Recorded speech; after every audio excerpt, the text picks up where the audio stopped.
दोस्तों जय मसीह। प्रभु यीशु के नाम से आप सभी का बहुत बहुत स्वागत।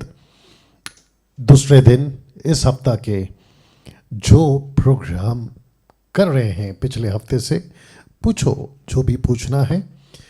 दोस्तों मैं जानता हूं कि परमेश्वर ने अद्भुत तरीके से आप सभी से बातें की हैं, आपको चलाया है और बहुत सारा ज्ञान आप लोग जो है पा रहे हैं, हासिल कर रहे हैं। एक प्रार्थना के साथ हम इसको शुरू करना चाहेंगे और मैं चाहता हूं कि आप सभी तैयार हो जाएं अपने अपने प्रश्नों के साथ। इस नंबर पे आपको फ़ोन करना होगा, तो आप लोग रेडी रहें, लिख कर रखें, स्क्रिप्चर को याद रखें और याद रखिए तभी कॉल करें जब आप नेटवर्क में हो। दूसरा, अगर फ़ोन बिजी आ रहा है तो तुरंत काट दें। तीसरा, आपको इस प्रोग्राम का जो लाइव है उसकी अलग से फ़ोन पर, टैब पर, लैपटॉप पर, टीवी पर कहीं कनेक्ट किए हैं, ऑन हो रहा है, उसकी भी आवाज़, आपकी भी आवाज़, मेरी भी आवाज़, तो दिक्कत हो जाएगी, ठीक से सुन नहीं पाएंगे। तो आपको पूरा का पूरा बैकग्राउंड जो नॉइज़ है उसको कट करना होगा, बंद करना होगा। उसके बाद आपको जो है हमें फ़ोन करना होगा। एक प्रार्थना के साथ आइए हम इसको शुरू करते हैं। आइए दुआ करते हैं। सृष्टिकर्ता पिता, तेरा धन्यवाद देता हूँ, तेरी स्तुति करता हूँ परमेश्वर। कहता हूँ परमेश्वर, ये प्रोग्राम को आप चलाइए। स्वामी, मेरी प्रार्थना है यीशु के नाम से कि जितने दर्शक जुड़ते हैं, सवाल पूछते हैं, उनके प्रश्नों का उत्तर पवित्र आत्मा आप अगुवाई करें मेरी, और उनको जवाब दे पाएँ। आदर महिमा सब कुछ आपको देते हैं, आपके नाम को ऊंचा उठाते हैं। इस प्रोग्राम का मकसद एक ही है, प्रभु तेरा राज्य बढ़े। ये प्रार्थना यीशु के नाम से, आमीन। जी दोस्तों, जल्दी से कनेक्ट हो जाएं और मैं चाहता हूं कि आप सभी मुझे फ़ोन करें इस नंबर के ऊपर अपने प्रश्नों के साथ में। और जो गैर मसीह हैं, हिंदू भाई, मुस्लिम भाई, पारसी, बौद्धिस्ट या और भी कोई अलग जो नॉन क्रिश्चियंस या नॉन क्राइस्ट फॉलोवर्स हैं, उनके लिए बता दूं कि ये प्रोग्राम एक मसीही प्रोग्राम है। आपके ठीक स्क्रीन के ऊपर आप देख सकते हैं, यहाँ जो प्रश्न पूछे जाते हैं वही लोग पूछते हैं जो यीशु के पीछे चलते हैं या यीशु को अपना प्रभु जानकर स्वीकार किए। मैं भी उनको उत्तर इसलिए देता हूँ क्योंकि वो यीशु के अनुयायी हैं, फॉलोवर्स हैं, और जिसके चलते मैं समझता हूँ कि दोस्तों आप लोगों को ऐसा नहीं लगना चाहिए कि क्या प्रश्न पूछे जा रहे हैं, क्या उत्तर दिया जा रहा है, जिससे है ना आपका शायद कोई नाता नहीं है अभी के लिए, लेकिन जिस दिन आप प्रभु में आओगे तो आप भी समझ जाओगे। तो किसी प्रकार का कमेंट्स पर ऐसी कोई भी बातें ना लिखें जो आपको समझ में नहीं आती, नहीं तो फिर एक ही रास्ता हो जाता है हमारे पास में कि आपको ब्लॉक करना पड़ जाता है, क्योंकि आपकी बातें ऐसी होती हैं। कुछ लोग तो गालियाँ बकते हैं, भला बुरा कहते हैं। हमको तो ठीक है, लेकिन यीशु तक को नहीं छोड़ते गालियाँ देने में या भला बुरा कहने में, तो वो थोड़ा सा अलग हो जाता है। तो आप लोगों से नम्र विनंती है कि ऐसा ना करें, बातों को समझें और अपने तरीके से आप जो है चीज़ों को लेके चलें। अनाउंसमेंट्स मैं समझता हूँ कि आपके बीच में मैं रख दूँ। अनाउंसमेंट आप जानते हैं, अगर आप लोग जो रिकॉर्डेड वीडियो देख रहे हैं, आप क्या कर सकते हैं, इसको फॉरवर्ड करके देख सकते हैं, लेकिन जो अभी लाइव है क्या करूं, आपको देखना ही होगा।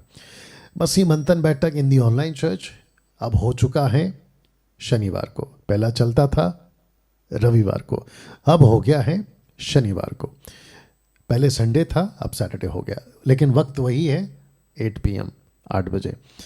दोस्तों एक अद्भुत टॉपिक के साथ मैं आपके पास आ रहा हूँ इस शनिवार। आप ऊपर देख सकते हैं लिखा है इस शनिवार का विषय, और इतना बेहतरीन विषय है ये कि मैं और सकरा रास्ता। जी हाँ, इस विषय पे मैं आप लोगों से बात करूंगा।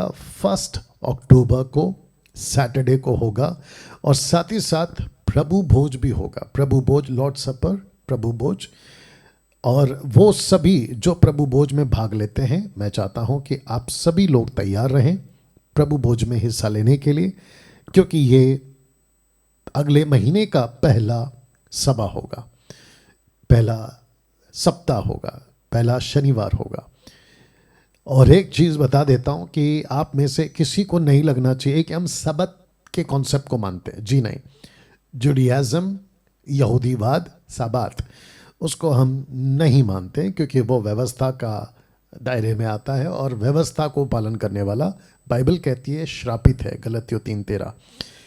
लेकिन मैंने क्यों शनिवार किया है, उसकी वजह यह है कि मैं संडे को जो अपना फिजिकल चर्च है मुंबई में, चेंबूर में, मैं वहाँ रहता हूँ, तो उसकी वजह से आप लोगों को बता दें कि हम जो हैं सैटरडे को किए हैं और ये अद्भुत विषय है और मैं चाहता हूँ कि आप सभी जो हैं इसमें हमसे कनेक्ट हो। याद रखिएगा, इस बारी ये लाइव हो रहा है 2 प्लेटफॉर्म से, एक फेसबुक और दूसरा यूट्यूब पर। तो ये 2 जगह से हम जो है इसको आपके बीच में लाइव करेंगे, ठीक है ना। तो मैं चाहता हूँ कि आप लोग बड़ी तादाद में हमसे जुड़ें, कनेक्ट हों, दूसरों को भी बताएं। इसकी एडिट वीडियो मैं फेसबुक और यूट्यूब पे जब डालूंगा तो उसको आप लोग दूसरों तक भी फॉरवर्ड करें।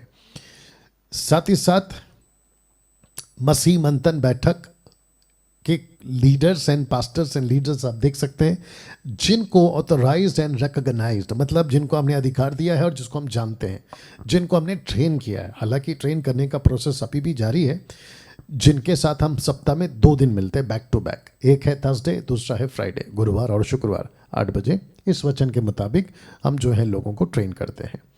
मेरे को एक बार फोटो क्लिक करके बता देना। मसीह मंथन बैठक से जुड़ने के लिए मैं आपका वेलकम करता हूं और मैं चाहता हूं कि इन नंबरों पे आप कॉल करेंगे। तो पहला नंबर है ये वाला नंबर 777, जिसके लिए आप अभी भी कॉल कर रहे हैं। वक्त है कॉल करने का, सुबह 10 से शाम को 6 बजे तक। शाम को 6 के बाद कृपया करके कॉल ना करें। पास्टर डैनियल, ये ग्रुप कितने स्टेट्स में चलता है? सभी स्टेट्स के अपने अलग अलग व्हाट्सएप ग्रुप हैं, ठीक है ना। आप ये नाम देख सकते हैं, मैं उतना टाइम नहीं लूँगा आज। साथ ही साथ अगर नितिन का नंबर नहीं लगता है, यानी कि 777 नहीं लगता है, तो आप क्या कर सकते हैं, ये 3 नंबरों पे कॉल करके हमसे आप लोग जो है बात कर सकते हैं या इनसे आप लोग जो है बात कर सकते हैं। साथ ही साथ इंटरनेशनल व्हाट्सएप ग्रुप भी हम चलाते हैं, जिसके लिए सिस्टर आशा विलर जी जो है वो लीड करती हैं, एडमिन हैं। और मैं चाहता हूँ कि आप लोग इंटरनेशनल लेवल पे जितने हैं वो हमसे जुड़ें या कनेक्ट हो। नेपाल में एक सिस्टर है समजना, जो कि कोऑर्डिनेटर हैं नेपाल की। मैं चाहता हूं कि जितने भी नेपाल से हमें सुनते हैं आप लोग जो हैं मसीह मंथन से जुड़ें, सिस्टर को कॉल करें। और बहुत जल्दी नेपाली ऑनलाइन चर्च भी शुरू होगा इन्हीं के द्वारा। पाकिस्तान में हम जो हैं मसीह मंथन ग्रुप चला रहे हैं ब्रदर विशाल साकिब के द्वारा। मैं चाहता हूं कि जितने भी पाकिस्तान के हमारे भाई बहन हैं, आप लोग जो हैं हमें इस भाई के थ्रू कनेक्ट हो, हमसे जुड़ें। मसीह मंथन प्रेयर टीम हमने स्टार्ट कर दी है नए लोगों के लिए, जो बिल्कुल बिगिनर्स हैं, अभी अभी प्रभु में आए हैं, नए विश्वासियों के लिए, जैसे आप देख रहे हैं स्क्रीन के ऊपर। और आपको नहीं पता कि प्रार्थना कैसे करनी है, नए विश्वासियों की बात कर रहा हूँ, तो उन लोगों के लिए भी हमने एक व्हाट्सएप ग्रुप बनाया है। उस व्हाट्सएप ग्रुप को चलाते हैं ये 2 ब्रदर्स और सिस्टर्स, यानी कि चंदन जी और रोजी जी, ये चलाते हैं। चंदन जी जो हैं वो छत्तीसगढ़ से पास्टर हैं, रोजी जी जो है वो महाराष्ट्र पूना से हैं। मैं चाहता हूं कि आप लोग जो हैं इनको अपना अपना प्रार्थना निवेदन दे सकते हैं, भेज सकते हैं। और साथ ही साथ जो पुराने लोग हैं, मसीह मंथन के जो लोग हैं, आप लोग भी जुड़ सकते हैं उन लोगों के लिए प्रार्थना करने के लिए, ठीक है ना। विश्वासी खुद प्रार्थना करेगा, जो पुराना है, जो प्रभु में मजबूत हो चुका है, जड़ पकड़ चुका है और आप सीख चुके हैं कि प्रार्थना कैसे करना है। तो ये बात ध्यान रखिएगा। टू रिसीव फ्री बाइबल, आप लोगों के लिए जिनके पास पैसे नहीं होते बाइबल खरीदने की, न्यू टेस्टमेंट जो है हम लोग उपलब्ध करा रहे हैं पूरे भारत के लिए। और जो ब्रदर हैं, ब्रदर CH बारा जी, ये आपको जो है बाइबल मुहैया करवाएंगे। लेकिन मुझे ये भी पता चला है कि कुछ पास्टर्स और लीडर्स, इवन MMB के भी, आप लोग बड़ी तादाद में 500, 200, 300 बाइबल के पैकेट्स मंगा रहे हैं। आप मंगाइएगा, अगर ब्रदर के पास होगा तो ये आपको दे देंगे, लेकिन कोरियर चार्ज आपको देना होगा। लेकिन जो सिंगल बाइबल मंगा रहा है उसका कोरियर चार्ज मसीह मंथन देगा या ब्रदर देंगे या जो भी है, लेकिन आपसे नहीं लेंगे, ठीक है ना। उसका ध्यान आप लोगों को रखना होगा। मसीह मंथन मैट्रिमोनी या मैट्रिमोनियल स्टार्ट हो चुका है। सिस्टर श्वेता जी जो है इसको चलाते हैं और मुझे पता चला है कि कुछ ऐप में दिक्कत आ रही है डाउनलोड करने में, उसको भी हम ठीक कर रहे हैं। और क्योंकि ये सब टेक्निकल चीज़ें होती हैं, एरर्स आते हैं, जिसके चलते जो है 19-20 हो जाता है। बट आप लोग धीरज रखें और आप जो है सहयोग दें। मसीह मंथन से जुड़ने के लिए, साथ ही साथ सपोर्ट के लिए मैं आपको हमेशा कहता हूँ मंथली सपोर्टर के रूप में, या 3 महीने में एक बार, 6 महीने में एक बार, साल में एक बार, या हर महीने, आपकी जैसी इच्छा है इस वचन के मुताबिक। क्योंकि जो मकसद है मसीह मंथन का, वो मकसद है कि हम खरी शिक्षाओं को लोगों के बीच में लाएं और जो फॉल्स टीचिंग है उसको हम एक्सपोज करें या फिर लोगों को बताएं कि क्या गलत हो रहा है, जिसके चलते मैं चाहता हूं कि आप लोग इस बात का ध्यान रखें। तो मसीह मंथन का मकसद एक ही है, खरी शिक्षाओं को फैलाना। हम इसी के चलते साथ ही साथ मिशनरीज को सपोर्ट करते हैं, ग्रॉसरीज को सपोर्ट करते हैं, मेडिसिन, स्कूल फीस जो बच्चे गरीब हैं वो नहीं दे पाते हैं, और फ्री बाइबल डिस्ट्रीब्यूशंस। तो ये सारी चीज़ों में हम जो है अपना काम कर रहे हैं। और साथ ही साथ मैं आपको बता दूं, जिसकी लिस्ट मैं बहुत जल्दी आप लोगों से शेयर करूंगा, कम से कम 250 चर्चेस पूरे भारत में, और भारत के बाहर कुछ कुछ कंट्रीज़ में हमारी सभाएं चल रही हैं फिजिकल। और उसके अलावा मैं समझता हूं, अगर मैं गलत नहीं हूं, कई पास्टर्स एंड लीडर्स जिनको हमने ऑथराइज्ड किया है कि आप ये काम कर सकते हैं, उनकी भी लिस्ट आप लोगों को मैं जल्दी से दिखाऊंगा या बताऊंगा। 5 मिनट की जो बाइबल स्टडी है, 5 मिनट्स बाइबल स्टडी शुरू हो चुका है। और मैं चाहता हूं कि आप लोग, जब ये वीडियो अपलोड होता है तो आप लोग उसको देखें, और इस वचन के मुताबिक कि लुदिया के मन को प्रभु ने खोला, इस वचन के मुताबिक जो है हम लोगों को ट्रेन करते हैं या प्रभु से बात करते हैं, प्रभु उनके मन को खोले और वो स्वीकार करते हैं। साथ ही साथ मेरे YouTube चैनल को आप लोग सब्सक्राइब करें, और मेरा YouTube चैनल कुछ ऐसा दिखेगा, और मैं चाहता हूं कि आप लोग उसको सब्सक्राइब करें। याद रखिएगा कि डैनियल राज YouTube चैनल का प्रमोट जब कर रहा है तो पैसे कमाने के मकसद से नहीं कर रहा है, और मैं नहीं कमाता हूं। उसका प्रूफ है सबसे बड़ा कि मेरे YouTube चैनल का कोई भी वीडियो आप जब ओपन करोगे तो आपको किसी प्रकार का विज्ञापन, एडवर्टाइजमेंट नहीं मिलेगा। फेसबक के लिए भी मैं चाहूँगा कि आप मुझे लाइक करें, फॉलो करें, और ये मेरा कुछ ऐसा दिखता है। सही प्रचारकों का झुंड हम शुरू करने पर हैं, बहुत जल्दी उसकी मैं आपको वक्त समय बता दूंगा। ये सिर्फ और सिर्फ जूम पर होगा, ना फेसबुक ना यूट्यूब पर, ये सिर्फ जूम पर होगा। 100 लोगों के बैच के हिसाब से, बैच 1, बैच 2, बैच 3, हज़ारों लोग जुड़े तो भी कोई दिक्कत नहीं है, उसके हिसाब से हम करेंगे। और एंट्री बिल्कुल फ्री है, आप देख सकते हैं, एंट्री फ्री, ठीक है ना। तो मैं चाहता हूं कि आप ब्रदर हर्षदीप सिंह को कॉल करें, और ये आपको जो है इस प्रचारकों का जो व्हाट्सएप ग्रुप है उसमें आपको जोड़ देंगे। ना दोस्तों, मैं चाहता हूं कि अब हम कॉल्स को लेना शुरू करेंगे, और मैं चाहता हूं कि आप सभी जो हैं इस नंबर पे हमें कॉल करें, और ताकि हम जो हैं आप लोगों से, आप लोगों का प्रश्न जो है वो लें और आपको जवाब दें। कुछ नियम है जो आपको ध्यान में रखने होंगे, जैसे कि सवाल आपका बाइबल से और मसीह समाज से संबंधित होना चाहिए। नेटवर्क होगा तो ही कॉल करें, वाद विवाद के लिए फ़ोन ना करें। फ़ोन अगर बिजी हो तो काट दें, जितना पूछा जाए उतना ही आपको जवाब देना है जी। या हेलो हेलो जी, हेलो जी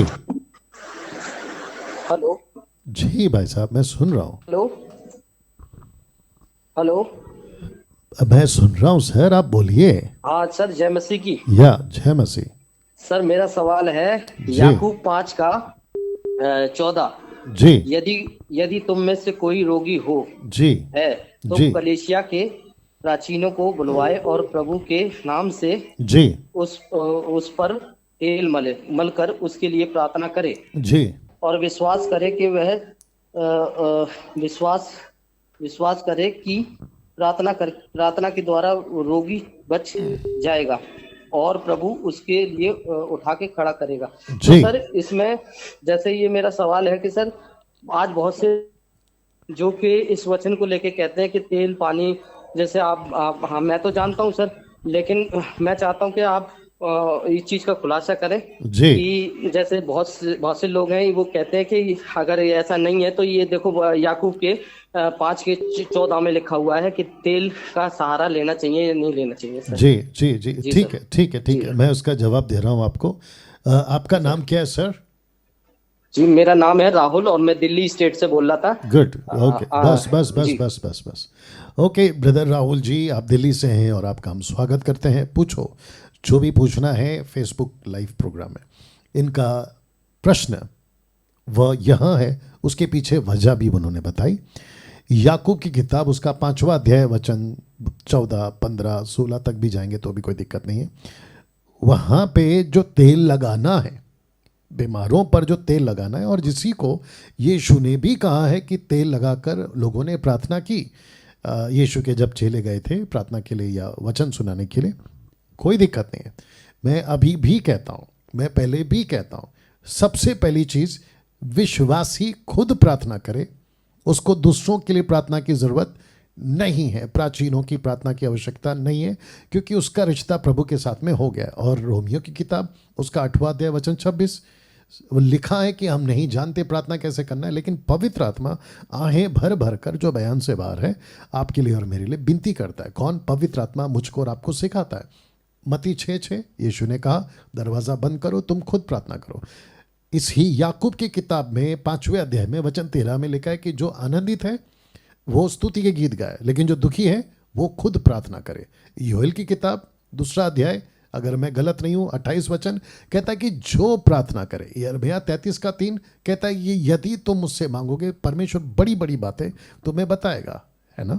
अब प्रश्न उठता है कि तेल का सहारा क्यों ना। मैं हमेशा कहता हूं कि किसी एक वचन को उठाकर आप किसी प्रकार का बहुत बड़ा सिद्धांत नहीं बना सकते, और उसको लेकर उस वचन को लगाकर या लेकर आप अपनी मिनिस्ट्री खड़ी कर दें।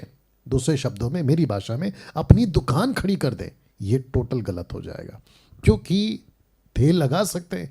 अगर पवित्र आत्मा मुझे आज कहता है कि डैनियल मैं चाहता हूं कि तुम कहीं पे जाओ जो बीमार हैं और उनके लिए प्रार्थना करो, लेकिन प्रार्थना करने से पहले मैं चाहता हूं कि तुम उनके ऊपर तेल लगाओ, और मैं लगाऊंगा, लेकिन किस पर? जो बीमार है उस पर।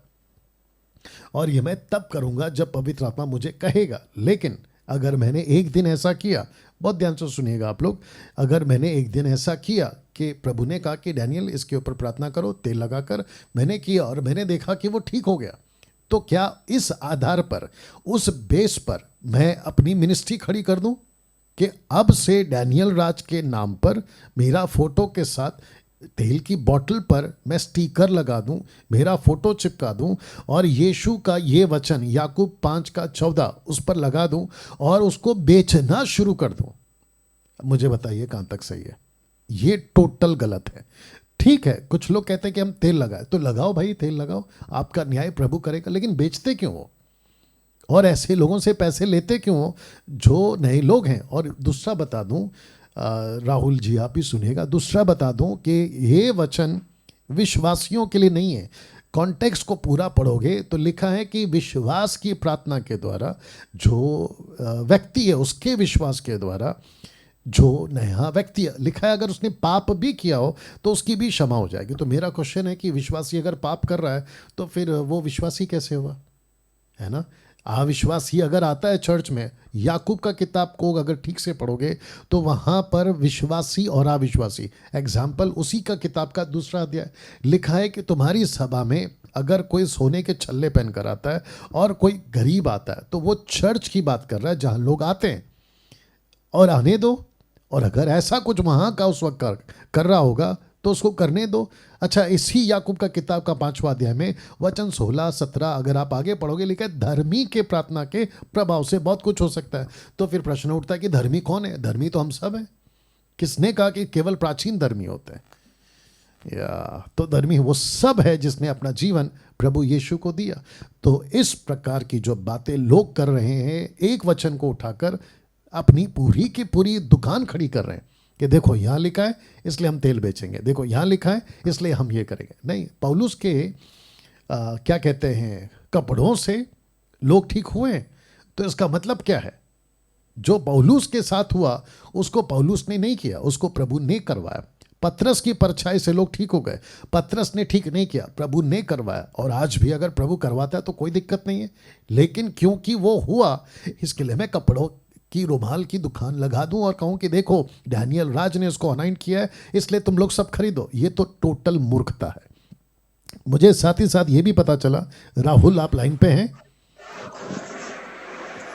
ओके, राहुल ने नहीं सुना शायद। मुझे यहाँ तक पता चला है कि कुछ लोगों ने पंजाब के अंदर, कुछ लोगों ने स्वीट्स बांटे, मिठाई, और ये बोलकर बांटा है कि उस महान मूर्ख को, जो भी वो आदमी है, मैं तो उसको सेवक में गिनती करता ही नहीं हूँ, कहता है कि उसको प्रभु ने कहा, दर्शन दिया, जो भी कहा, कहता है कि मिठाई पे प्रार्थना कर और जिस जिसको बच्चे नहीं होते हैं उन सबको ये मिठाई खिलाना और वो जो है उनको बच्चे होंगे। वाह भैया, यीशु के नाम से प्रार्थना कर देते, यीशु का नाम ले लेते, ये कर देते।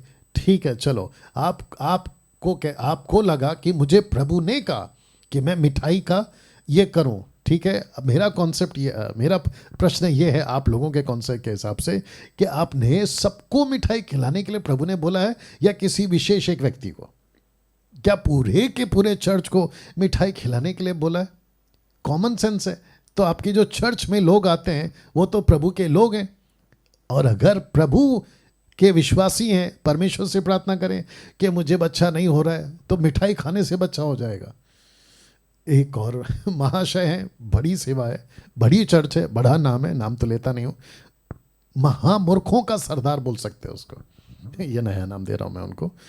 वो कहते हैं कि मैं पेन पे प्रार्थना करूंगा, पेन पे प्रार्थना करूंगा, पेन जो लिखते हैं ना, कलम, और उस पर जो उसको कोई छुएगा अनॉइंटिंग निकलेगा, अभिषेक बहेगा। मुझे प्लीज बताइए कहाँ है ऐसा कुछ? और अनॉइंटिंग क्यों बांट रहे हो जबकि अनॉइंटेड ऑलरेडी हम हो जाते हैं? पहला यूहन्ना 2 अध्याय वचन 27, 1 जॉन चैप्टर 2 वर्स 27, वहां लिखा है कि तुम्हारा वह अभिषेक, इन इंग्लिश दैट अनॉइंटिंग वह अभिषेक होली स्पिरिट को बताता है ओरिजिनल मैन्युस्क्रिप्ट में। तो जिस दिन यीशु का अभिषेक हुआ था लूका 4:18 के अनुसार, उस दिन मेरा और आपका हुआ था। तो हम पहले से ही अनॉइंटेड है, तो मैं पेन पकड़कर कौन सा अनॉइंटिंग हासिल कर रहा हूँ? इसको कहते हैं ये दूसरा प्रकार का आत्मा है, ये दूसरी प्रकार की सेविकाई है। इन सभी चीज़ों को आपको और मुझे समझना होगा। अगर इतना अनॉइंटिंग बट रहा है लोगों में, पंजाब के चर्चों में इतना अनॉइंटिंग बन रहा है या बट रहा है, तो फिर उस अनॉइंटिंग का असर क्यों नहीं दिख रहा है? या अनॉइंटिंग का असर क्यों नहीं दिख रहा है? आपके चर्च के लोग अभी भी बीमार है, आपके चर्च में बीमार की लाइन अभी भी लगती है। तो बेस्ट है ना, आप खुद प्रार्थना करो, सबको पेन दे दो या पैसे से दे दो और कहो कि तुम सब ठीक हो गए, अगले संडे से तुमको कोई भी बीमारी की लाइन में खड़े नहीं होना है। लेकिन क्या देखा जाता है कि आपके चर्च में तो लाइन की लाइन लगी रहती है और ऊपर से आप पैसे भी लेते हैं। तो ऐसा किसी प्रकार का एक वचन उठाकर, राहुल आप सुन रहे हैं? हेलो, या तो ऐसा किसी प्रकार का कोई भी कॉन्सेप्ट बाइबल के अंदर नहीं है और ना ही उसको एक वचन के आधार पर कोई सिद्धांत बनाना है। राइट? जी बिल्कुल या थैंक यू राहुल। जी सर, मैं जी एक अगर मतलब यही चीज आपको एक थोड़ा सा कहना चाह रहा था। जी हेलो, जी आप बोलिए, मैं सुन रहा हूँ। ये कहना चाह रहा था, जैसे आपने सर बच्चे वाली बात करी जी, तो एक मेरा फ्रेंड है जी, तो विश्वासी है, ठीक है, तो वो मतलब कहीं और जाता है, बट आपकी मसीह मंथन बैठक से नहीं जुड़ा हुआ है। तो वो कह रहा था बंदा मेरे को, कहता है कि मेरा एक भाई है, ताऊ का लड़का, वो कह रहा था कि मेरे 16-17 साल से बच्चे नहीं हुए हैं, 10-12 साल से, 16-17 साल से जो भी है। तो कह रहा था कि मैंने उसको बताया कि एक ऐसे पास्टर जी हैं, वो पास्टर जी गारंटी से कहते हैं कि मेरे यहाँ आओ तो गारंटी से लड़का होगा। तो मैंने की तो प्रभु का काम ही खत्म हो गया। इस तरीके से सर लोग आजकल, इस तरीके से लोग आजकल प्रचारक हैं, मैं किसी का नाम तो नहीं लूंगा, मैं नाम बता सकता हूँ लेकिन यहाँ पे मैं नाम नहीं लूंगा और आप शायद समझ गए होंगे ऐसे कौन से प्रचारक हैं और किस तरीके के लोग हैं जो ये इस बात का दावा करते हैं कि हमारे यहाँ चर्च में आओ, हमारे सभा में आओ तो गारंटी से हाथ रखने से लड़का होगा। इस तरीके की बातें सर मेरे सुनने में भी आई और सर देखने में भी आती हैं। जी, मैं जानता हूँ इस बात को, लेकिन सब गलत ट्रैक पे चल रहे हैं। बस प्रभु उनको अक्ल दे और वो समझे। ठीक है राहुल, आपकी एज क्या है? आपकी एज क्या है?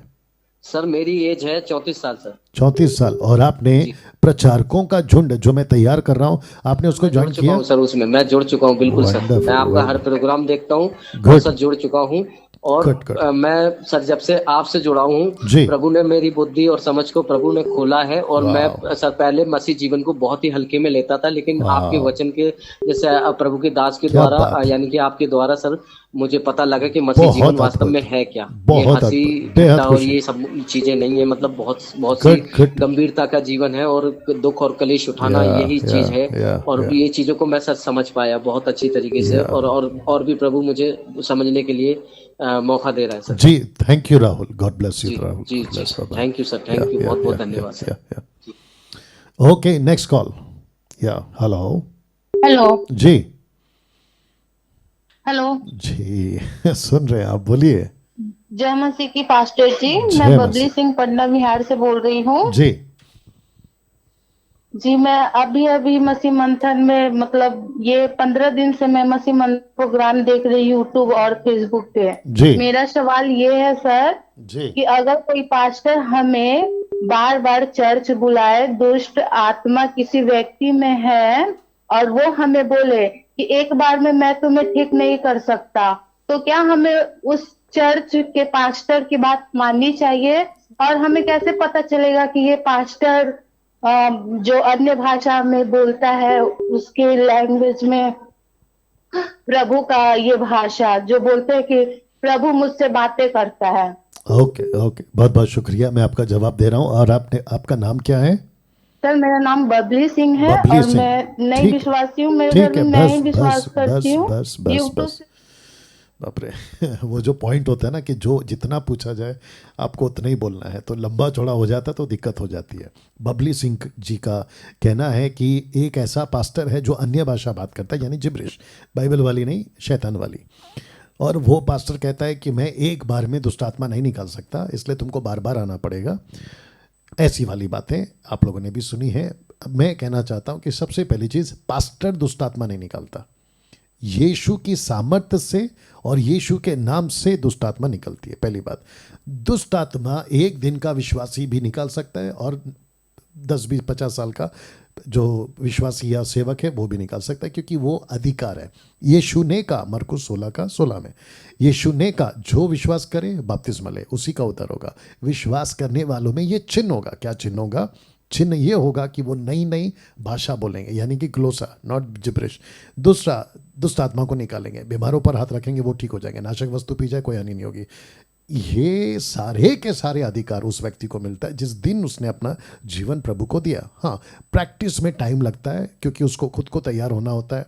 शायद हो सकता है कि उसका अनुभव उतना नहीं है, वक्त लगता है, लेकिन अधिकार उसी दिन मिल जाता है। जैसे कि आप पहले प्रैक्टिस करते हैं कि मैं गाड़ी सीखूंगा, उसके बाद में सरकार लाइसेंस देती है। यीशु कहता है बेटा लाइसेंस ले लिया है, अब जाके प्रैक्टिस कर ले। ये तरीका है प्रभु के राज्य के सिस्टम का। आप सब बेटा बेटी बन जाते हैं, और जो प्रभु के राज्य का बेटा बेटी बन गया वो परमेश्वर के राज्य के सारी बातों का हकदार है। ठीक है ना? अब ऐसे पास्टर्स, बबली जी आप भी सुन रही होंगी, ऐसे पास्टर्स या ऐसे सेवक जो खुद ही ट्रैक में गलत है, यानी कि जिब्रिश बोलते हैं, टंग्स बोलते हैं, जिसको मैं जिब्रिश कहता, इन लोगों की लैंग्वेज, नॉट बाइबल वाली, इन लोगों की। ठीक है ना? उसको तो बिल्कुल गलत है, वहाँ तो जाना ही गलत है।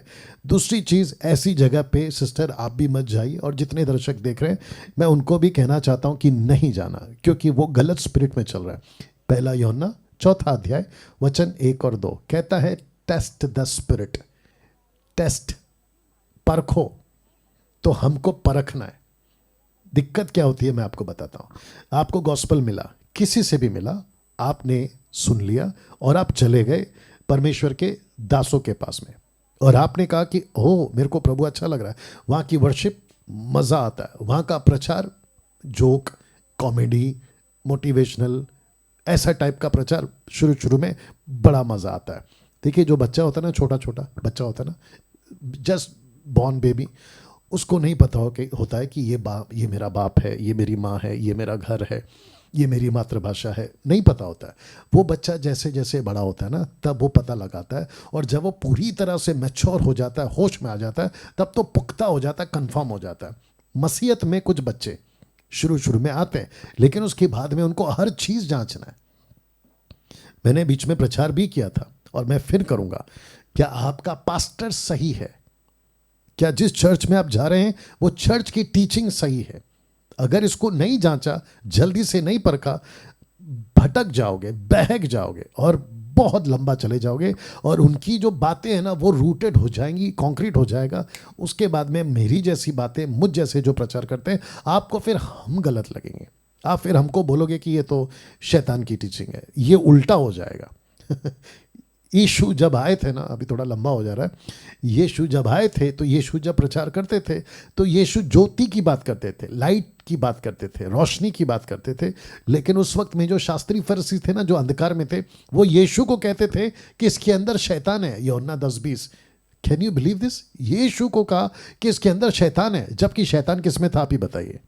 शैतान था शास्त्री फरीसियों में। लेकिन यीशु को क्यों शैतान कह रहे हैं? क्योंकि उनको यीशु की रोशनी वाली बातें, ज्योति की बातें गलत लगी। क्यों? क्योंकि वो खुद अंधकार में। तो वैसे ही है ना, डैनियल राज की बातें या मुझ जैसे 10 टक्काओं की बातें, वीडियोस, एडिट वीडियोस मेरी जब आती हैं ऐसे लोगों के पास में जो सो कॉल्ड गलत शिक्षाओं के ठेकेदार बन के बैठे हैं या अपनी अपनी दुकान चला रहे हैं, उनको मैं ठीक नहीं लगूंगा। क्यों? क्योंकि मैं एक्सपोज कर रहा हूँ, लोगों को एजुकेट कर रहा हूँ। अभी ये बहन ने पूछ लिया, उसके पहले राहुल ने पूछा, अब मैं उसको क्लियर कर रहा हूँ बाइबल के मुताबिक, वचन के मुताबिक। तो ऑब्वियस है कि उनकी दुकान बंद होगी और वो मुझे भला बुरा कहेंगे। तो मैं फिर कह दूं कि ऐसे किसी चर्च में नहीं जाना जहां पर जिब्रिश बोला जाता है, और उनकी किसी भी बात को हम परमेश्वर की वचन की ओर से, प्रभु की ओर से उसको स्वीकार कर ही नहीं सकते हैं। तो ये बात है। Right sister? अगर तुम बीज नहीं बोती हो तो तुम नहीं काट पाओगी, तुम्हारी प्रार्थना नहीं सुनी जाएगी। तो मैंने कॉल किया कि मैं अभी सक्षम नहीं हूँ, मेरे घर में मैं ही अकेली विश्वासी हूँ। तो फिर मैं निराश हो गई, बोली कि प्रभु ये क्या हो रहा है, आप तो फ्री में गरीबों। ओके, तो इनकी जो आवाज़ थी वो थोड़ा शायद इन्होंने जल्दी बोल दिया मेरे माइक ऑन करने से पहले। इनके लिए ये कह रही हैं कि जब तक बीज नहीं बोगे तुमको जो है आशीष नहीं मिलेगी, चर्च जाना ये सब व्यर्थ हो जाएगा। तो मैं वापस कह दूं, ऐसा किसी प्रकार का पैसा, बहुत ध्यान से सुनिएगा, आपको ना तो देना है ना तो लेना है, क्योंकि वचन बहुत साफ है। परमेश्वर का दास पौलुस कहता है, जो दे अपनी मर्जी से दे, ना किसी लालच से, ना किसी दबाव से। और परमेश्वर को, बीच में किसी ने कॉल किया था कि मुट्ठी मुट्ठी, मतलब तुम अपने रविवार की मुट्ठी को तुम खो रहे हो, पता नहीं क्या क्या बोला था उस सेवक ने, बेचारे उस सेवक, प्रभु के बेटे को या लोगों को। अभी आवाज़ गया ना, या जो भी है। तो मैं चाहता हूं कि ऐसा ना मुट्ठी चलता है ना भेंट चलता है। बीच में किसी और ने, कहीं पंजाब से कोई बंदा है, कहा था कि आशीष की बीज, प्रार्थना की बीज, मतलब कहाँ से लाते हैं आप लोग ये सब कॉन्सेप्ट? ऐसा कुछ नहीं होता है। आप चर्च जाते हैं उन्नति के लिए, सीखने के लिए, परमेश्वर के राज्य के लिए। आप चर्च जाते हैं ताकि परमेश्वर का वचन में आप लोग बढ़ सके, अन्यथा दूसरा कोई वजह नहीं है आपका। बाकी आपको अगर कोई लालच देकर कहता है कि यहाँ आने से ये होगा, यहीं पर होगा, मूर्खता की बातें, बकवास की बातें। जी बबली जी। जी जी, धन्यवाद सर, मेरा डाउट क्लियर हो गया। Thank you, God bless you. Yeah okay, next call. Hello.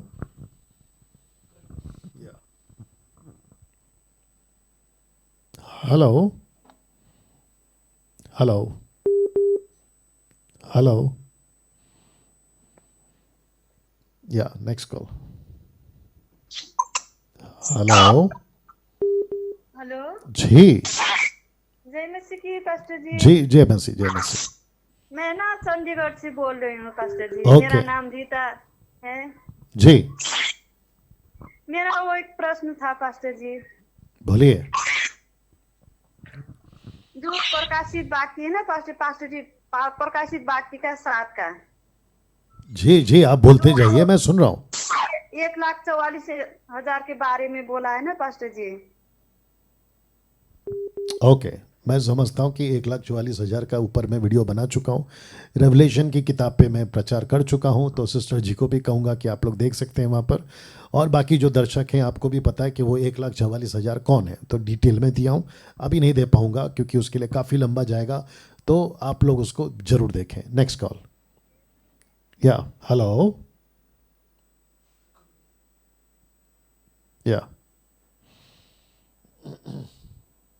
Hello.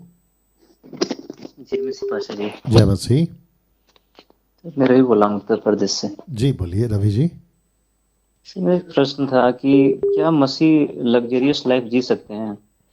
Okay, luxurious से आपका क्या मतलब है, ये दिमाग में क्यों आया आपके?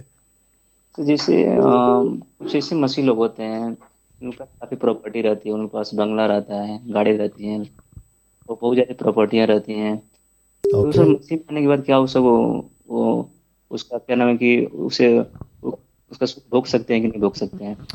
ओके, तो रवि जी मैं चाहता हूं कि इसका मैं आपको जवाब दूं, लेकिन आपको बने रहना है, ध्यान से सुनना है।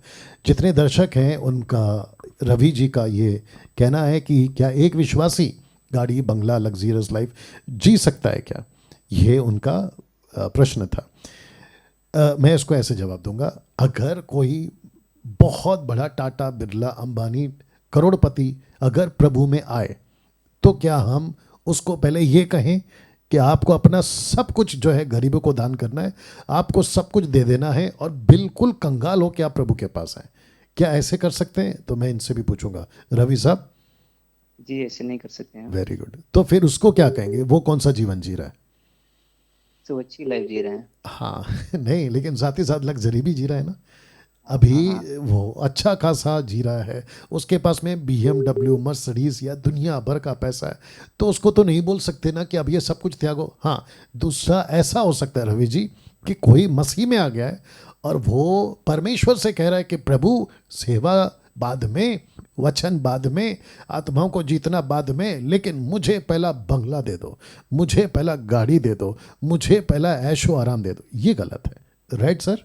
जी जी सर। तो ये तरीका है। अगर कोई ऐसा करता है तो वो गलत हो जाएगा, लेकिन परमेश्वर कभी कभी क्या करता है रवि साहब, परमेश्वर लोगों को ब्लेस करता है या आशीष देता है और उनको कहता है कि तुमको मैंने ब्लेस इसलिए किया है ताकि तुम्हारी जो सेवा है ऐसे लोगों के बीच में रखी जाए या पहुंचाई जाए जहां लोग काफ़ी पैसे वाले हैं, ताकि वो उन तक पहुंच सके। अगर मुझे 5 स्टार में होटल में जाकर किसी को गॉस्पल सुनाना है तो मैं फटे कपड़े तो नहीं पहन के जा सकता रवि जी।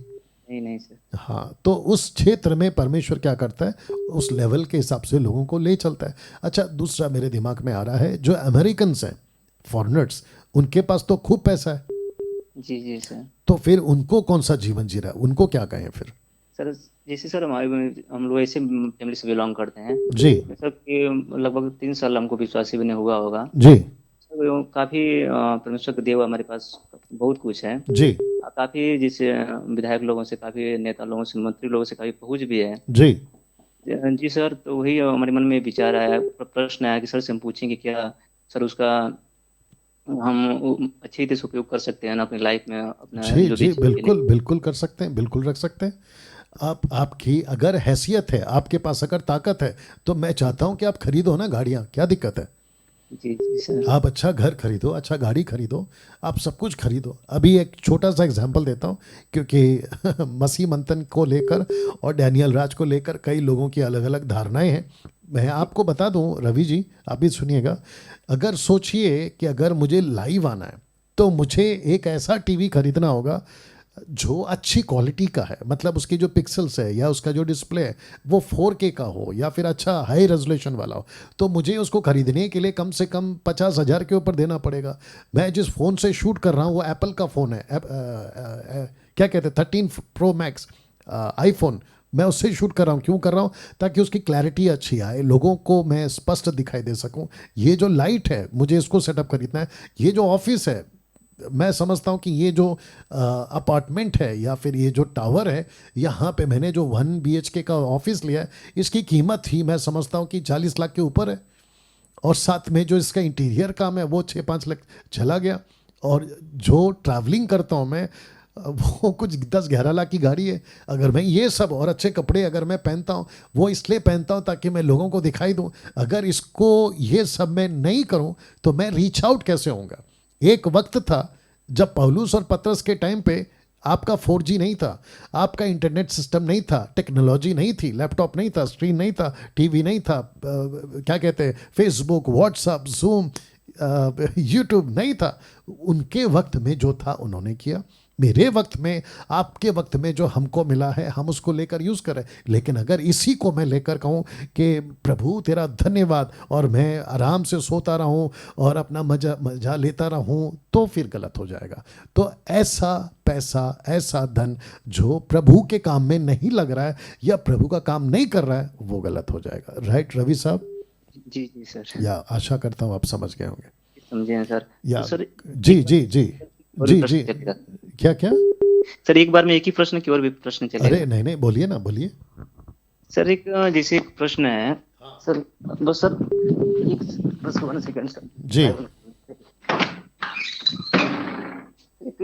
जी प्रश्न है जी। सर, जैसे लिखा गया कि बाइबल में कि तुम्हारे मुंह से कोई गंदी बात ना निकले, जी और सर वो एक वचन है सर, समय के लिए थोड़ा माफी हम चाहेंगे। लिखा गया एक सर इफिसियों की पत्री 4 अध्याय 5वां अध्याय, जी 29 वचन में लिखा गया कि कोई गंदी बात तुम्हारे मुंह से न निकले, ओके और आवश्यकता के अनुसार वही जो उन्नति के लिए उत्तम हो। सर इसका मतलब क्या है? ओके, वापस पढ़िए उसको। सर लिखा गया कि इफिसियों की पत्री 4 अध्याय का 29 वचन में, कोई गंदी बात तुम्हारे मुंह से न निकले, पर आवश्यकता के अनुसार वही जो उन्नति के लिए उत्तम हो, ताकि उससे सुनने वालों पर अनुग्रह हो। ओके, तो ऊपर से जवाब पढ़ते आ रहे हो 29 तक, तो कॉन्टेक्स्ट क्या है? सर मसीह में नया जन्म। तो मिल गया ना आपको कॉन्टेक्स्ट। तो इसको कहते हैं कि जब आप अविश्वासी थे, क्योंकि इस रविवार का टॉपिक भी वही है मेरा। मैं जो ये माफ़ करना, शनिवार को मैं जो प्रचार कर रहा हूँ इसी से कनेक्टेड है, उसमें तो आपको और भी स्पष्टता हो जाएगा।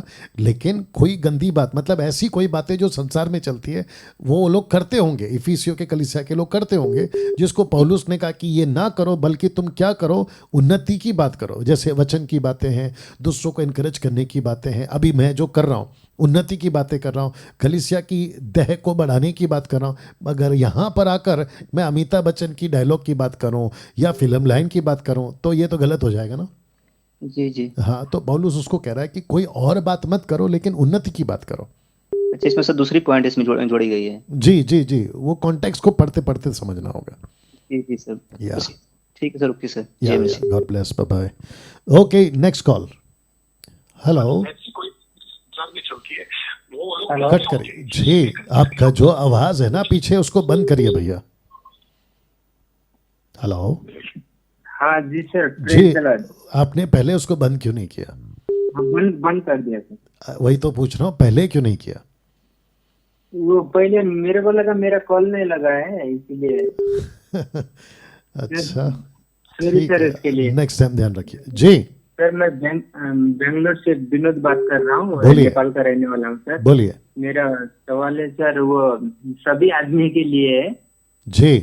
और ये अभी हम पुराने करार में देखते हैं और अभी भी देखते हैं कि प्रभु हमको आशीष देता है, फलते फूलते वृद्धि होते जाओ और संसार में बढ़ते जाओ बोल के आशीष देता है जी। लेकिन अभी नेपाल में तो और छोटी उम्र में शादी कर लेते हैं सर। तो अभी जो आदमी लोग जो साधन यूज करते हैं, जो इंसान को जन्म से रोकने के लिए, मतलब पॉपुलेशन कम करने के लिए, तो वो हमको बाइबल के थ्रू हमको वो यूज करने का अलाउ है कि नहीं सर? जी, मतलब अगर नहीं करेंगे, यूज नहीं करेंगे, तो फिर छोटे में शादी हो जाता है, वो तो बच्चे पैदा होते रहेंगे, तो लाइफ चलाने में भी दिक्कत हो जाएगा, फाइनेंशियल भी प्रॉब्लम हो जाएगा। ओके ओके, ठीक है, मैं समझ गया ना। दोस्तों, मैं समझता हूँ कि इनका ये कहना है कि बाइबल एक तरफ कहती है, हालांकि उत्पत्ति 1:26 के अनुसार फूलो फलो पृथ्वी में फैल जाओ। उस वक्त का जो कॉन्सेप्ट था, पृथ्वी पे मानव नहीं था। परमेश्वर चाहता है कि तुम फैल जाओ, दूसरे शब्दों में तुम जाओ और पूरी पृथ्वी पर फैलो। तो पॉपुलेशन बढ़ना है, परमेश्वर चाहता था कि है ना पॉपुलेशन बढ़े। और वो जो परमेश्वर ने सिस्टम रखा था कि आदम हवा जब शारीरिक संबंध करेंगे तो बच्चे पैदा होंगे, ये सिस्टम तब से चला आ रहा है। अभी हम इसको कुछ नहीं कर सकते क्योंकि ये प्रभु का नियम है। उस तो फैलना ही था।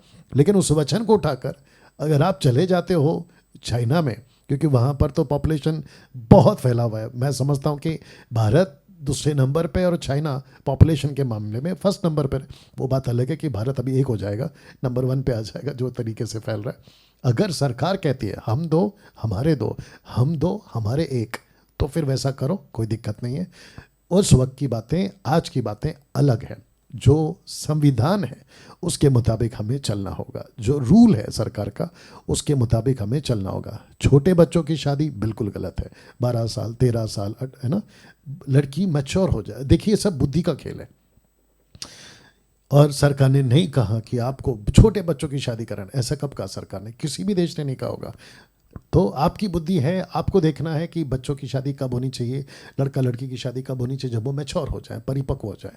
तो मैं समझता हूँ कि आपको ही अपना दिमाग लगाना है। लेकिन उत्पत्ति 1:26 को लेकर आप ये नहीं कह सकते कि सरकार कुछ भी कहे मैं तो बच्चे पैदा करता रहूँगा, ये गलत हो जाएगा। जी भाई साहब, हेलो।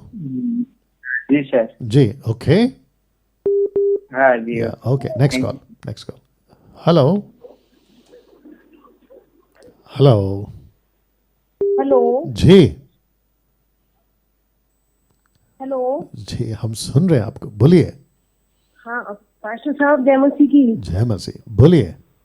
हाँ मैं हेमलता बोल रही हूँ दिल्ली से, हेमलता शर्मा। अच्छा अच्छा अच्छा, सिस्टर आप बोल रही हैं, बोलिए। बहुत बहुत स्वागत आपका। हाँ जी बोलिए मुझे सिस्टर। पास्टर साहब 3 बातें पूछनी है आपसे, जी जो बाइबल से जुड़ी हुई है और औरों की मिनिस्ट्री से जुड़ी हुई है, जो जी। गलत शिक्षाएं जी फैला रहे हैं। जी तो हमारे यहाँ ऐसा हुआ था कि ये जो हम जहाँ पहले जाते थे, जी तो लॉकडाउन में किसी का पता नहीं लिया गया, जी। कौन कहाँ है, सब तितर बितर हो गए। तो मुझे मिलता है फिर एक लड़का, जी उसने बताया कि मैं जाता हूँ पंजाब, और किसी का नाम बताया, ऐसा ही मैं भी नाम नहीं लेती, उसने बताया कि प्रेयर के लेते हैं 30,000, अरे बाप रे। और अच्छा। अगर कोई मीटिंग करना चाहता है पास्टर के साथ तो उसके लेते हैं 60,000। जी और अगर वो थोड़ा उनके नजदीक आ जाते हैं और फिर वो सेवा दे देते हैं उन्हें मिनिस्ट्री में, तो फिर उनका अभिषेक करते हैं, उसके मांगते हैं 90,000। अरे बाप रे। और फिर 90,000 तो कैश देना पड़ता है, 3 महीने वहां रहना पड़ता है, वो अपने आप देना। ओके। और जोरों पे अन्य भाषा। अरे बाप रे। तो ये जो मसीह मंथन से ये जो एक प्रोग्राम शुरू हुआ, जी प्रचारकों का झुंड, जी खरी शिक्षाओं के प्रचारकों का झुंड, जी तो मैं ये मानती हूँ कि अगर ये मसीह मंथन ना होता और ये इतनी गालियां खा के और ये गली गली और ऐसा शहर शहर ऐसे प्रचार ना करते, जैसे मैंने देखा है कि जी। जो मसीह मंथन के जो हेड हैं जी वो शहर शहर गए जी और उन्होंने देखा कि कितनी गंदगी मची हुई है, जी और फिर इन सारी चीजों पे जो बात हो रही है, हम जो अपने घर में भी बात कर रहे हैं कि लोगों को मसीहत के नाम पे कितना लूटा जा रहा। सही बात है, सही बात है। तो आप इस पे जरा सा प्रकाश डालिए। जी बिल्कुल बिल्कुल बिल्कुल, थैंक यू। मैं आपका भी जवाब दे देता हूँ। आप दिल्ली से हैं, मैं आपको जानता हूँ, और आप मसीह मंथन दिल्ली चर्च जो है वहाँ पर एक्टिव मेंबर हैं, साथ ही साथ लीडर के पद पे भी काम करती हैं आप। देखिए आप जितने दर्शक हैं ना, आप लोगों ने सिस्टर को अभी सुना, हेमलता जी को, जी बिल्कुल सही कहा उन्होंने, और ये हो रहा है परमेश्वर के नाम पर, यीशु के नाम पर, मिनिस्ट्री के नाम पर, और पास्टर अपोस्टल प्रॉफिट, मैं जानता हूं कि वो कौन है, सिस्टर भी जानती हैं, बस हम लोग नाम नहीं लेते हैं क्योंकि हमें व्यक्ति को अटैक नहीं करना है, उसकी हरकतों को अटैक करना है, यही चलते मैं नाम नहीं लेता। हालांकि किसी के बाप से नहीं डरते हम, ये बात अलग है। हम एक ही से डरते जो सबका बाप है, और वो यीशु है, ठीक है ना।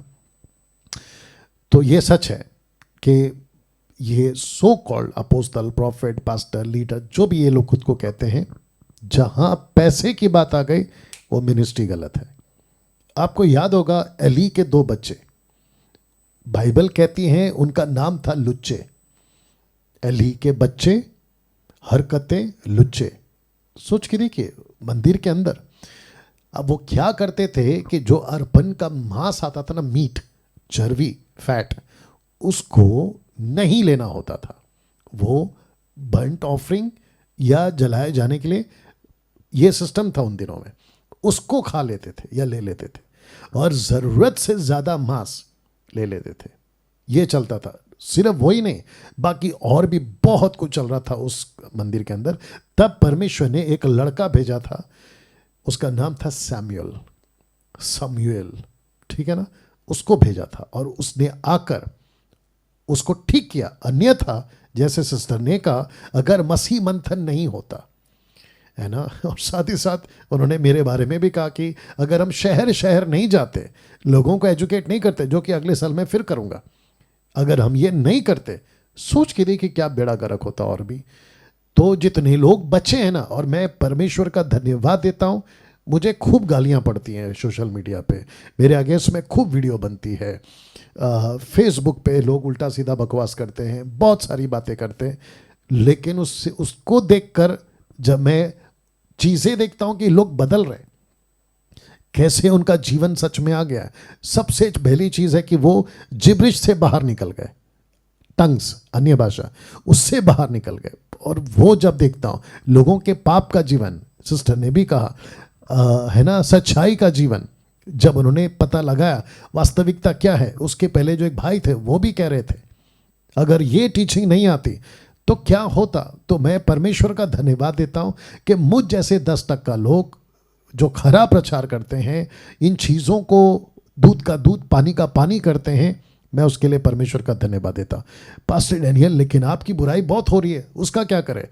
यीशु की भी बुराई हुई थी तो क्या करे? आपने यीशु को स्वीकार किया ना, उसके बावजूद भी, सीधी बात है, आपने उसके बावजूद भी यीशु की बाइबल पढ़ रहे हो, अभी भी पढ़ रहे हो, सीधी बात है। वैसे ही मुझ जैसे 10% की बातें विरोध होते रहेंगे, लेकिन हमारी बातें, और ये हमारी नहीं है, प्रभु की बातें, और प्रभु पहुंचा रहा है और परमेश्वर पहुंचाता रहेगा। बीच में कुछ लोग थे जिन्होंने सोचा कि मेरे विरोध में बात करने से मैं सोशल मीडिया पे आना बंद कर दूंगा, मेरी मिनिस्ट्री ठप हो जाएगी, हम जो है रुक जाएंगे, हमारे काम पर असर पड़ जाएगा। रद्दी फर्क पड़ा हमको कोई फर्क नहीं पड़ा, उल्टा हम आगे जा रहे हैं।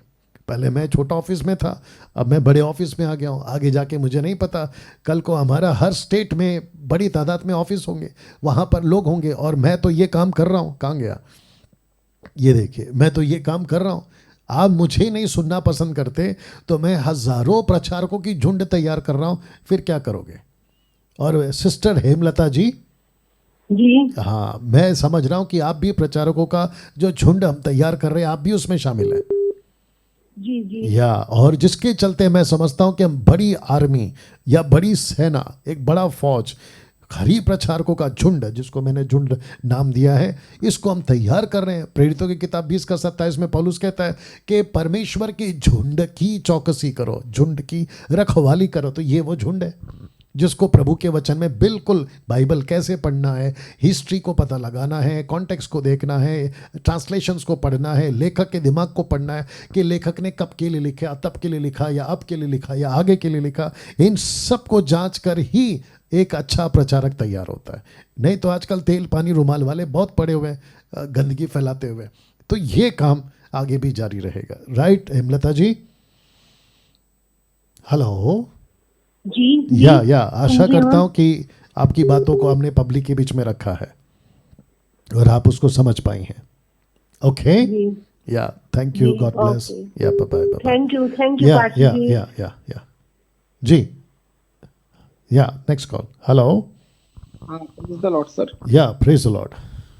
हाँ सर, मेरा प्रश्न ये था कि जैसे कोई प्रीचर, मतलब एक छोटा सा ग्रुप मीटिंग चल रहा है, हाँ, ऑनलाइन प्रीचिंग का। हाँ, उसमें जैसे कोई प्रीचर अगर, मतलब कोई पास्टर अगर प्रीच कर रहा है, और उस टाइम पे अगर हमने, मतलब हमें उस टाइम पे परमिशन भी है कि हम मतलब बीच में कुछ बोल सकते हैं, और हमने पास्टर को कुछ, हमारे कुछ मन में कुछ क्वेश्चन आया और हमने उन पास्टर को कोई क्वेश्चन किया, तो पास्टर उस टाइम पे ऐसा कहता है कि अभी मुझे टोको मत, क्योंकि पवित्र आत्मा मतलब अभी आया है, वो चला जाता है। अच्छा, तो कितनी हद तक सही है और कितनी हद तक गलत है सर? कि मतलब पवित्र आत्मा आया, आपने उसका रिदम बिगाड़ दिया, या मतलब आपने जो फ्लो था उस फ्लो को खराब कर दिया? बाप रे ऐसा कुछ नहीं होता भैया। अच्छा, पहला ये बताओ कि ये जहाँ हरकत हुई है वो पास्टर अन्य भाषा बोलता है?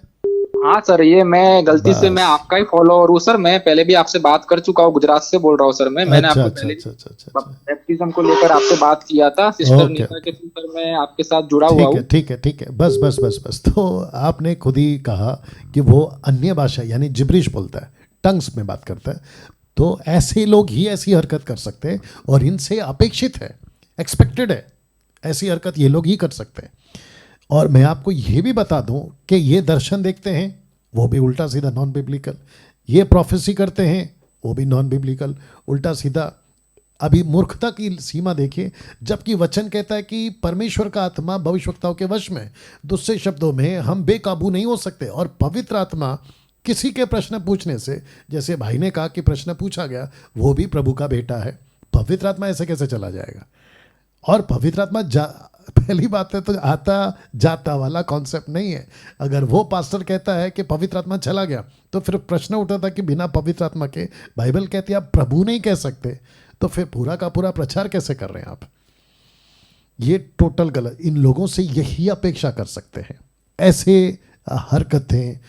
मैंने स्वर्ग देखा, मैंने दर्शन देखा, मैंने ये देखा, मैंने अलाना देखा। बीच में तो बहुत शुरू था कि मोबाइल का नंबर बता देते, तो वो भी बिल्कुल सही। आपके घर के पर्दे का कलर ऐसा है, आपके घर में इतने बच्चे हैं, आपका डेट ऑफ बर्थ ये तक बता देते, वो भी सही। प्रश्न उठता है कि परमेश्वर ये सब क्यों करवा रहा है? आपका मोबाइल का नंबर, घर के पर्दे का कलर, आपका जन्म का तारीख, ये क्यों बताएगा परमेश्वर? लूसीफर वही बताएगा जो उसको पता है। लूसीफर वो नहीं बताएगा जो उसको नहीं पता है। मुझे किसी ने पूछा था क्या शैतान भविष्य जानता है? बिल्कुल नहीं जानता है। क्यों? क्योंकि वो रचा गया है, उसको क्रिएट किया गया है, उसकी सृष्टि की गई है। हर चीज़ जो सृष्टि की गई है वो इतना पावरफुल नहीं है कि भविष्य की बात बता सके। भविष्य केवल परमेश्वर जानता है।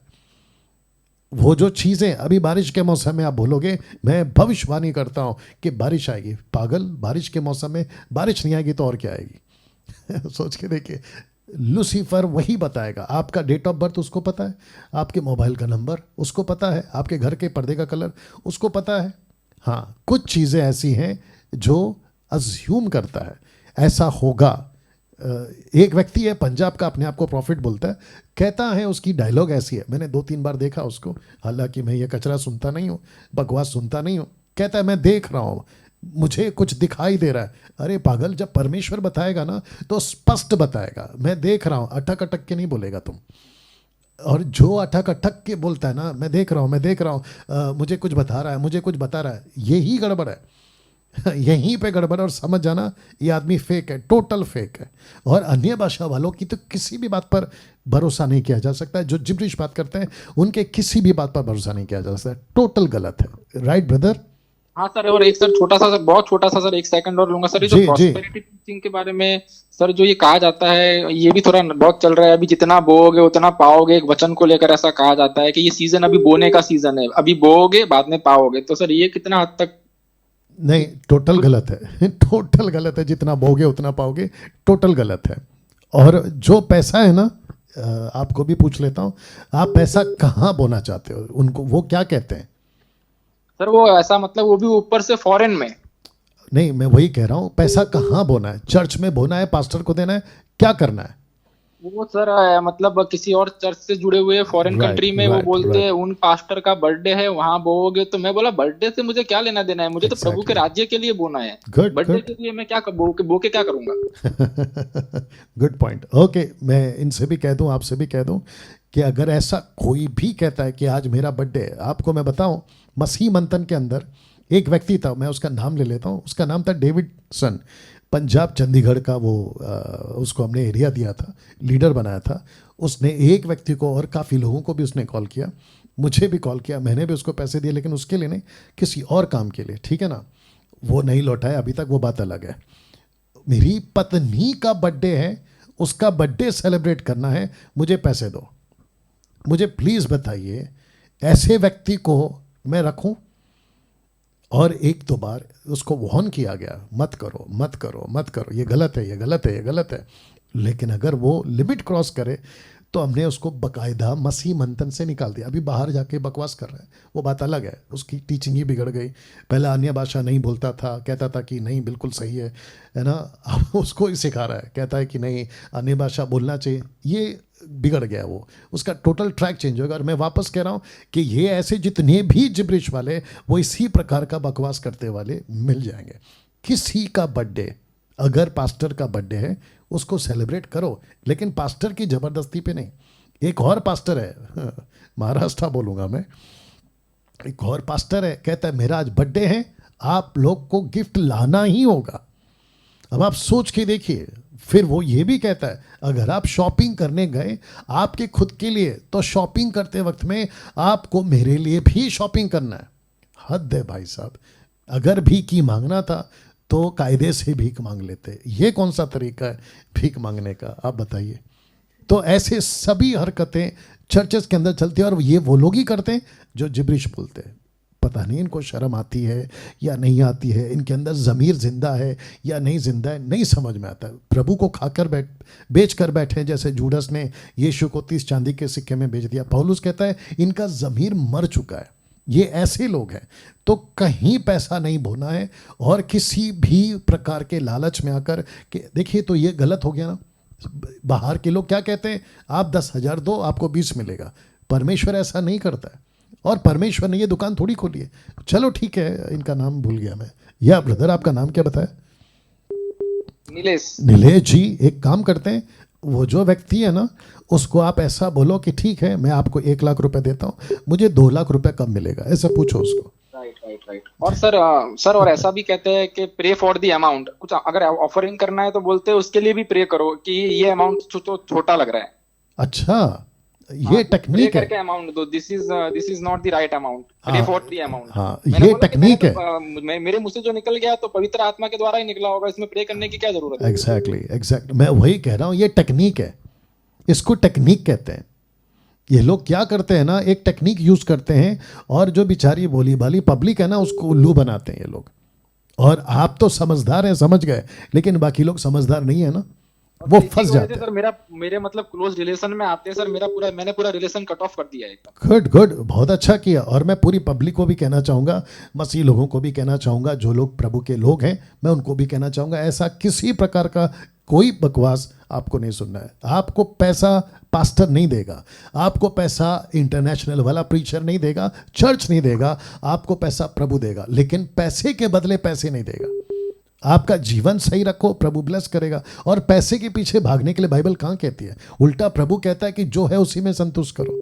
Okay, yeah thank you brother, God bless. Okay, no calls, yeah finish. Okay दोस्तों, 9 बज के जा चुका है, 9:04 हो चुके हैं और मैं चाहता हूं कि आज का जो प्रोग्राम था उसको इस हफ्ते के लिए हम समाप्त करेंगे और अगले हफ्ते फिर मंगलवार बुधवार मैं आपके बीच में आऊँगा। लेकिन इस शनिवार को मैं इस विषय पे बात कर रहा हूँ जो कि बहुत बहुत अद्भुत विषय होगा। मैं चाहता हूँ कि आप लोग सभी कनेक्ट हों, आप लोग जुड़ें और बड़ी तादाद में जुड़ें। और याद रखिए कि मकसद एक ही है मेरा और मसीह मंथन का, खरी बातों को लोगों के बीच में हम लाने पाएंगे। चलिए दोस्तों, एक प्रार्थना के साथ खत्म करेंगे। प्रभु जी, मैं आपका धन्यवाद देता हूँ इन सभी बातों के लिए जो आपने हमें सिखाई प्रभु जी, और जो प्रश्न पूछे गए उसका उत्तर लोगों को दिया गया प्रभु जी, मैं उसके लिए आपका धन्यवाद करता हूँ। आदर, महिमा, सम्मान सब कुछ आपको देते हुए ये प्रार्थना यीशु के नाम से मांगते हैं, आमीन। चलिए दोस्तों, अपना ख्याल रखें। जय मसीह।